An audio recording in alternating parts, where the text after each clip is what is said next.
Obilo, you've been doing a very fantastic job. I heard Simon speaking a short while ago, doing excellently well as well. All of you making every valiant effort to put what we are doing on the global stage is most commendable. I must say, all of you in my prayers, everybody here gathered, all of you who are Biafrans, not just physically, but in spirit and at heart as well. Today is a very sad day for us. It's a good thing we're having this fundraising, maybe as a distraction. It's a very, very terrible day for us. We lost our commander in Imo State, a man that Hope Uzodinma have been trying to woo with a lot of money, and he refused to join the Abubakar nonsense. And now they sent people to go and murder him. Luckily, before I came on, before I joined this very, very important gathering, we received very, very credible information as to those who are behind his arrest and assassination.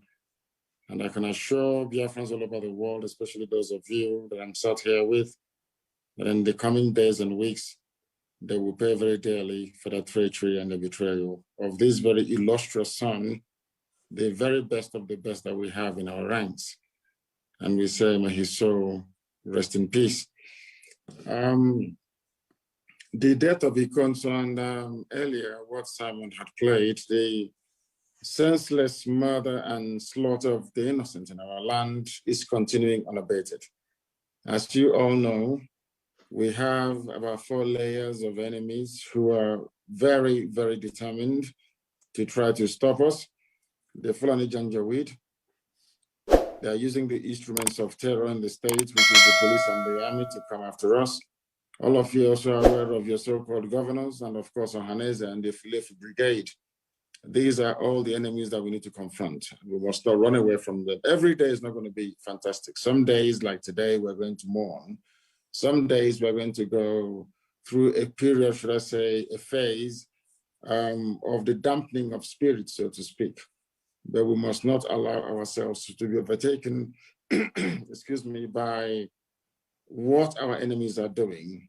We are very, very determined. We are very, very resolute. We are not backing down, not 1 inch, until victory is assured. So all this help, all these contributions coming in from all over the world is most welcome. And as I said to those before now, all the meetings that I've attended, it is not a one-off thing, it is continuous. We work every blessed day. ESN is working every day to keep our land safe. And as most of you may have heard from the mouth of Dave Umahi, the governor of Ebonyi State, he made it very clear that there are no more Fulani Miyetti Allah in Ebonyi State. He said it with his own mouth. That is a combination of all the very wonderful work that ESN has been doing over the years. Over the years, we've been fighting and dying in order to secure our land. And it's a good thing that today, Dave Umahi can openly say that there are no more. What we have in Ebonyi State is we no longer have resident murderers and killers in Ebonyi State, but they are still raiding and attacking us from Benue State and sometimes from across Cross River State.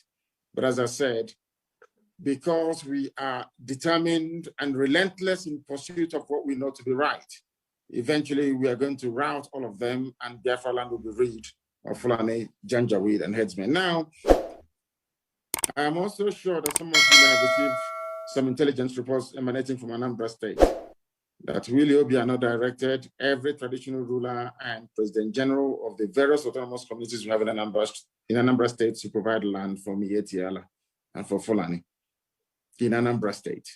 Very credible information at that. That tells you the sort of demons that we are facing. The difficulties we're having in our land is our own people. Those that betrayed the Ikonso, and they're not Fulani Janjaweed, they're our own people. When I mean our own people, I do not mean IPOB or ESN. These are people who are close to his village that betrayed him. We have enemies everywhere. But as somebody tried to console me today by saying that the state of Israel went through even a more excruciatingly painful experience than that which we are now presently undergoing. Therefore, we must be very strong and count our gains, not just our losses. We must remain very, very strong in order to be able to prevail in the end, which we are going to do. The zoo has unraveled. People are now beginning to agree with us. All these things we've been preaching for years. Even those that have labeled us all sorts of names, now they're asking for forgiveness, left, right, and center. Because I knew from the onset that we were right. I knew that Chukwu that asked us to come to preach this very gospel cannot send us on an errand and abandon us halfway. We have remained very, very resolute and determined, and that is how we are going to remain until the end of time, until victory is assured. The only thing holding Nigeria together now, I can tell you, is that our brothers in the West, we are waiting for them to rise up. We are waiting for them to rise up, and also middle belt. Once they do that, it's game over for the zoo.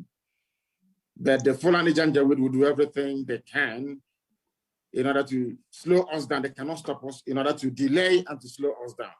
And the key instruments they're using to do this are your so-called governors. They are an impediment. They have signed up to the Janjaweed agenda of trying to emasculate us as a people and hand us over to them. Before that, I think that was yesterday, somebody quite cleverly wrote and said that, isn't it very funny that you no longer hear about Hausa people anymore? Isn't it very, very funny? Before we used to hear about Hausa everywhere, no longer Hausa. These criminals, these vagabonds, these wolves in sheepskin, they have now come to the fore. It is Fulani all these years. They've just been using the Hausa people to camouflage. It is Fulani. Hausa no longer exists. And that is what they're going to do to us if we stop now. We cannot afford to stop. If not for anything, let the death of those who have gone before now not be in vain. We must be very, very strong. We must be very, very strong and highly motivated. As I said earlier, we are going to go through phases. Sometimes not, our spirit may be down, but I can assure you that cumulatively speaking, we have won already. We have won from the utterances of the likes of OKZBAs. In fact, almost all of them. You will see that we have won the argument. We now need to drive home this very advantage. And that requires consistency. Consistency, never, ever, ever, ever waver, no matter what the Zoo media write, regardless of what they come up with, we must remain absolutely on this solid ground of truth and honesty, irrevocably. And that is how we're going to win. We are not going to win it without those who are in the USA. They are very, very critical to this. And I will use this very forum to also announce that most of the difficulties we're having back home are caused by people from outside who are meddling in what our gallant men and women are doing on the ground. I will broadcast tomorrow, and by way of preemption, I'm just saying that I wouldn't want anybody again from outside Biafra land to call our men and women on the ground either to intervene or to interfere in our operations. It is compromising their security. You don't know who is listening to you. You don't know who may be listening on your phone.